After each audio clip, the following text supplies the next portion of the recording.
فوج نے ناموس وطن کی حفاظت کے لیے اپنا فرض ادا کر دیا۔ اب یہ قوم کا فرض ہے کہ اس کی دلجوئی کے لیے جو بھی کر سکتی ہو کرے۔ تو ناظرین، آج 6 ستمبر کے حوالے سے ہمارے ساتھ بات کرنے کے لیے موجود ہیں بریگیڈیئر ریٹائرڈ رب نواز صاحب۔ یہ قومی ہیرو ہیں اور یہ 65 کی جنگ کے ہیرو ہیں جنہوں نے اس جنگ میں حصہ لیا اور اپنا بھرپور کردار ادا کیا۔ جی رب نواز صاحب، مجھے صورتحال سے آگاہ کیجیے گا کہ 6 ستمبر کو کیا ہوا، اس پوری جنگ میں کیا ہوا، آپ کی آنکھوں کا آپ نے جو آنکھوں دیکھا حال تھا وہ ہمیں بیان کریں۔ ہماری جو آڈینس ہے وہ ضرور جاننا چاہے گی اس بارے میں۔ جی، بسم اللہ الرحمن الرحیم۔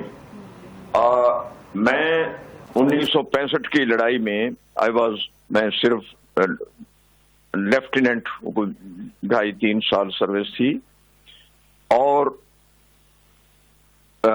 یہ لڑائی پہلے دشمن نے حملہ کیا تھا نیا چھور کھوکھرا پار، ایک علاقہ ہے سندھ کے بارڈر کے ساتھ۔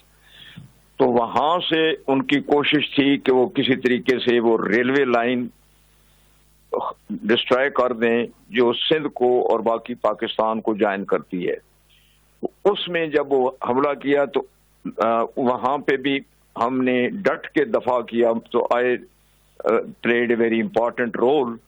ان کے جو اٹیک تھا اس پہ کاؤنٹر اٹیک کر کے ان کو ٹھیک ٹھاک ناکن چنے چبائے اور وہ اٹیک ان کا فیل کر دیا۔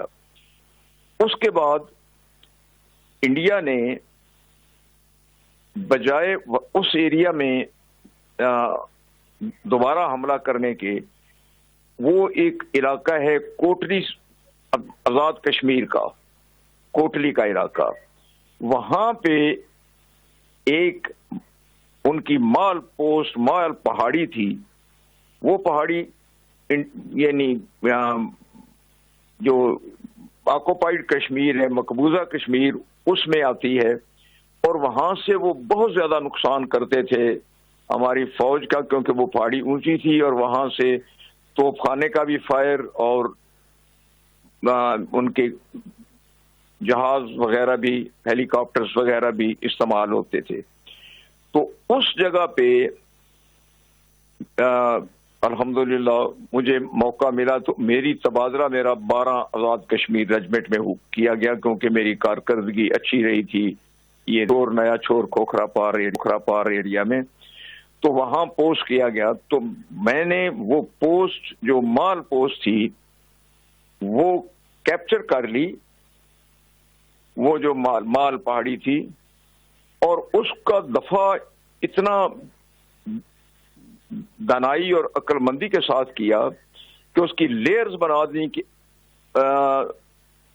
3 لیئرز بنائی کہ اگر پہلی لیئر ٹوٹ بھی جائے تو دوسری لیئر لڑائی جاری رکھے گی، اگر دوسری ٹوٹ گئی تو تیسری لیئر۔ اس میں میرے پاس کمانڈ میں تو صرف آرمی کے 1500-1800 آدمی تھے، لیکن وہاں پہ مقبوضہ کشمیر کے علاقے میں، یہاں سے یہ میں نے پوسٹ کیپچر کی تھی، لوکل سدن اور منہاس راجپوت وہ بھی میرے ساتھ آ کے مل گئے، اور پٹھانوں میں سے بھی والنٹیئر میرے ساتھ آ کے مل گئے۔ تو مختصراً وہ پوسٹ لینے کے بعد بہت کاؤنٹر اٹیک آئے، بہت زیادہ دشمن نے حملے کیے، لیکن بفضل خدا ان کا کوئی حملہ بھی میں نے کامیاب نہیں ہونے دیا، کو اللہ کی مدد کے ساتھ۔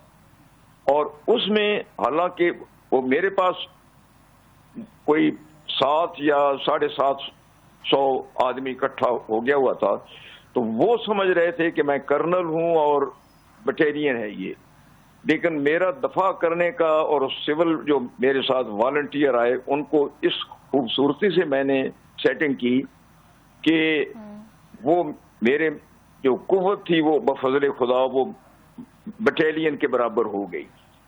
تو جتنی دفعہ وہ ان کے کاؤنٹر اٹیکس آئے وہ سارے کے سارے فیل کیے، اور اس میں میں زخمی بھی ہو گیا تھا، جس میں میرے لڑنے کا جو طریقہ کار تھا وہ یہی تھا کہ جب دشمن حملہ آور ہوتا ہے، جب وہ ہماری رینج میں آئے گا جی تو اس میں میں نے کچھ پوسٹ آگے رکھی ہوئی تھی کہ ہم اس کو بر وقت ہینڈل کرنا شروع کر دیں. تو نتیجہ یہ تھا کہ جذبہ الحمدللہ اتنا اسٹرانگ تھا کہ ان کو ہم نے جتنے کاؤنٹر اٹیک آئے ان کو فیل کیا, اور ان کے ماشاءاللہ بندے قتل و غارت کیے فائرنگ کے ساتھ. اور چونکہ ہم جو پوسٹ تھی وہ پہاڑی مال پہاڑی وہ بڑی ڈومینیٹنگ تھی, جس پہ قبضہ میرا کیا ہوا تھا میں نے. تو اسی پہ وہ کاؤنٹر اٹیک, وہ ان کا علاقہ تھا اور وہ کاؤنٹر اٹیک ان کو کرنے میں آسانی تھی. تو ایک کاؤنٹر اٹیک میں میں زخمی آخر میں ہوا ہوں. شروع میں وہ ان کے آدمی وہ جہنم سے واصل کرتے رہے, اور مختصراً وہ ٹوٹل ان کے اٹیک فیل کیے. اور مجھے ایک جب ان کا حملہ ایک آیا تو اس میں اس کو ریپرس کرنے کے بعد یہ سیز فائر ہوا تھا. تو کٹ دا لانگ سٹوری شارٹ, میں نے 9 زندہ انڈین آرمی کے فوجی کو میں لے کر آیا تھا, اور کوئی تقریباً 10 یا 12 دن یہ لڑائی جاری رہی پوسٹ پہ. تو میں نے 102 ان کی ڈیڈ باڈی سے ہتھیار یہ بھی اٹھا کر آزاد کشمیر میں میں واپس آیا تھا. ٹھیک ہے. اور وہ 9 جو زندہ تھے پکڑ کے لائے تھے, ان کی زبانی بھی پتا چلا کہ ہم اس کو پلٹن سمجھتے رہے. اور میرا پورا نام ریٹائرڈ بریگیڈیئر رب نواز بھٹی ہے. تو میں نے یہ جو ستارہ جرت سے نوازا گیا تھا, یہ 102 ان کی ڈیڈ باڈی سے ہتھیار اور 9 فوج کے ماشاءاللہ ماشاءاللہ. تو اس بہادری پہ مجھے فیلڈ مارشل ایوب خان نے ستارہ جرت سے نوازا, حالانکہ میرے کوئی ذہن میں نہیں تھا کہ اس کا کوئی انعام ملے گا. تو یہ اللہ کی طرف سے وہ ایک میرے پہ یہ کرم تھا کہ میں اپنے اس مشن میں کامیاب رہا. بہت شکریہ. جی ماشاءاللہ ماشاءاللہ, آپ نشان جرت سے بھی نوازے گئے. ماشاءاللہ جی, بہت اچھی بات ہے. رب نواز صاحب, آپ ہمارے لیے ہیرو ہیں, ہماری اس پوری قوم کے لیے ہیرو ہیں, اور ہم جتنا بھی آپ کا شکر ادا کریں ہمارے لیے کم ہے کہ آپ نے جس طرح سے اپنی جان کو ہتھیلی پر رکھ کر آپ میدان میں اترے, اور کئی آپ کے طرح سے آپ کے ساتھ جتنے بھی لوگ موجود تھے, جتنے بھی فوجی تھے, کچھ لوگ آپ کے ساتھ شہید بھی ہوئے ہوں گے. تو جان کو ہتھیلی پر رکھ کر میدان میں اترنا بہت ہی بڑی بات ہوتی ہے. تو اس وقت آپ کا مورال کیا تھا؟ آپ نے کیا سوچا ہوگا کہ مطلب اتنی بڑی فوج ہے, انڈین فوج اتنی بڑی فوج تھی اس ٹائم بھی, اور ہم اس کے مقابلے میں بہت کم تھے, تو اور وہ پوری تیاری کے ساتھ آ رہے تھے. تو اس ٹائم آپ کا عزم کیا تھا, آپ کا مورال کیا تھا؟ میں آپ کو گزارش کرتا ہوں کہ وہ جو پہاڑی تھی وہ میری جو والنٹیئر آ گئے تھے, سگدن منہاس راجپوت اور پٹھان, جن کو میں نے اپنی زیر کمان کر لیا تھا, تو وہ سارے کے سارے آ کر تو وہ پہاڑی مکمل طور پہ وہ میری فوج وہ اس پہاڑی کی حفاظت کے لیے الحمدللہ وہ سفیشینٹ تھی. اور اس میں جو مین پوائنٹ ہے وہ یہ ہے کہ دشمن کے ذہن میں یہ نہیں تھا کہ یہ سارا کچھ, یہ حالانکہ دشمن کے آکوپائڈ کشمیر کا علاقہ تھا, لیکن ان کے وہم و گمان میں بھی نہیں تھا کہ اس کی دفاع کو کس طرح میں نے ہینڈل کیا. اور میں نے میرے بھی آدمی شہید ہوئے, اور میں بھی بری طرح زخمی ہوا تھا, اور بڑی مشکل سے زخمی حالت میں CMH تک مجھے لایا گیا تھا.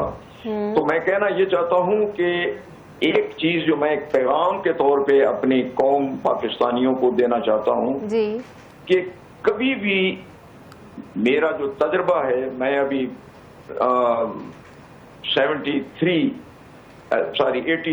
ایئرس اولڈ ہوں, اور 83 ایئرس کے تجربے میں میں نے یہ دیکھا ہے کہ کبھی بھی یہ تصور نہ کریں کہ انڈیا ہمیں ایکسپٹ کر لے گا.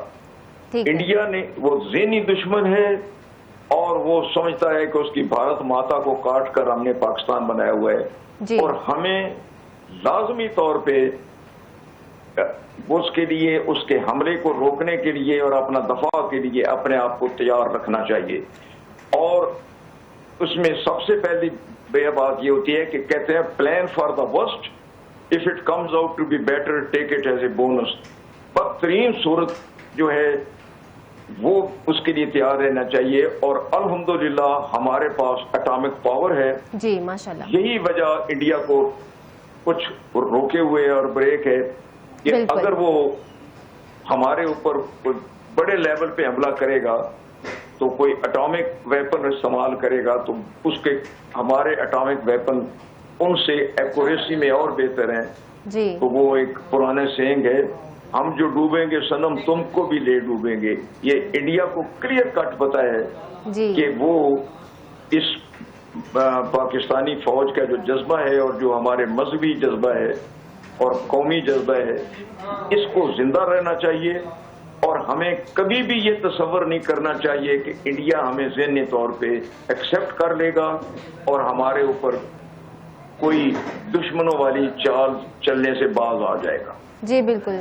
جی بہت شکریہ. رب نواز بریگیڈیئر ریٹائرڈ صاحب ہمارے ساتھ موجود تھے اور انہوں نے بہت ہمیں اپنا آنکھوں دیکھا حال سنایا کہ کس طرح سے انہوں نے اس جنگ میں کیا کردار ادا کیا. یہ بھی زخمی ہوئے, ان کو بھی چوٹیں لگی, ان کے ساتھی شہید ہوئے, لیکن پھر بھی ہم لوگ پیچھے نہیں ہٹے اور دشمن پاکستانی فوج اتنی بہادر ہے کہ ہم کسی بھی فوج کا ڈٹ کر مقابلہ کر سکتے ہیں, چاہے وہ فوج کتنی بھی ہم سے تعداد میں دگنی کیوں نہ ہو, ٹیکنالوجی میں ہم سے کتنی بھی آگے کیوں نہ ہو, کیونکہ اس ٹائم تک ہمارے پاس اتنے زیادہ ریسورسز نہیں تھے, ٹیکنالوجی ہمارے پاس اتنی ایڈوانس نہیں تھی, پھر بھی ہم نے مقابلہ کیا اور اپنے ملک کا دفاع کیا, اپنی سرحدوں کا دفاع کیا. اور بریگیڈیئر صاحب جیسے اتنے سارے ہیروز جنہوں نے اپنی جانوں کا نذرانہ دیا ان سب کو سیلیوٹ کرتے ہیں. آج کے دن ہم پاکستانی عوام سے یہی جیسے بریگیڈیئر صاحب نے بھی میسج دیا کہ یہ بالکل نہ سوچیں کہ جو انڈیا ہے وہ ہمیں ذہنی طور پر ایکسیپٹ کرے گا, ہمارے ملک کو ایکسیپٹ کرے گا. اور انڈیا جیسے کہ ہمارا دشمن تو ہے ہی, لیکن ہمیں پھر بھی اگر ہم نے اپنے ملک میں امن و امان چاہتے ہیں ہم لوگ, اور اگر انڈیا بھی اپنے ملک میں امن چاہتا ہے تو امن قائم رکھے اور جو ہے ایکسیپٹ نہ کرے. ہمیں اتنی ضرورت بھی نہیں ہے انڈیا کے وہ ہمیں ایکسیپٹ کرے, بلکہ ہم بھی نہیں ایکسیپٹ کریں گے اگر وہ نہیں کرتے. جیسے کہ ہم نے 15 اگست کو بلیک ڈے منایا ہوا ہے, تو انڈیا کو اس بات کی خبر ہونی چاہیے کہ پاکستان اتنا کمزور نہیں ہے, چاہے معاشی حالات ہمارے جیسے بھی ہیں, لیکن پاکستان جو ہے 76 سالوں سے چل رہا ہے اور اس کی ذمہ داری اللہ تعالیٰ نے خود اٹھائی ہوئی ہے. ہمیں خود بھی نہیں پتا چلتا, ہماری عوام کو بھی نہیں پتا چلتا کہ یہ ملک کیسے چل رہا ہے. تو یہ ایک علامہ اقبال کا خواب تھا جو قائد اعظم نے پورا کر دیا. تو یہ قدرتی طور پر پاکستان بن گیا. حالانکہ پاکستان میں جتنے بھی مسائل ہیں وہ دوسرے ممالک میں اتنے مسائل نہیں ہیں, پھر بھی پاکستان سٹیبل ہے اور کافی ملکوں سے بہتر ہے اور بہتری کی طرف جا رہا ہے انشاءاللہ. جب تک ہمارے ہیروز ہیں ہماری سرحدوں پر اور وہ ہمارا جب تک دفاع کر رہے ہیں تب تک تو ہمیں کچھ نہیں ہو سکتا. اور ان ہمارے ہیروز کے سے پہلے ہمارے پاس ہمارا اللہ تعالیٰ ہے جو ہمارے ملک کا دفاع کر رہا ہے, اور اللہ تعالیٰ ہی ہمارے ہیروز کا دفاع کر رہے ہیں. اور جو ہیروز ہمارے شہید ہو چکے ہیں ان سب کو ہم خراج تحسین پیش کرتے ہیں اپنے 7 نیوز کے اس پلیٹ فارم سے. تو امید کرتی ہوں آپ کو آج کا ہمارا سیگمنٹ بہت ہی پیارا لگا ہوگا, بہت ہی خوبصورت لگا ہوگا, اور آپ کو 6 ستمبر کے حوالے سے ہم جتنی جانکاری دے سکتے تھے ہم نے دی. اور سیگمنٹ کا اختتام ہوا چلتا ہے, ہم بریک کے بعد حاضر ہوتے ہیں. اپنا خیال رکھیں, ہمارے ساتھ رہیں.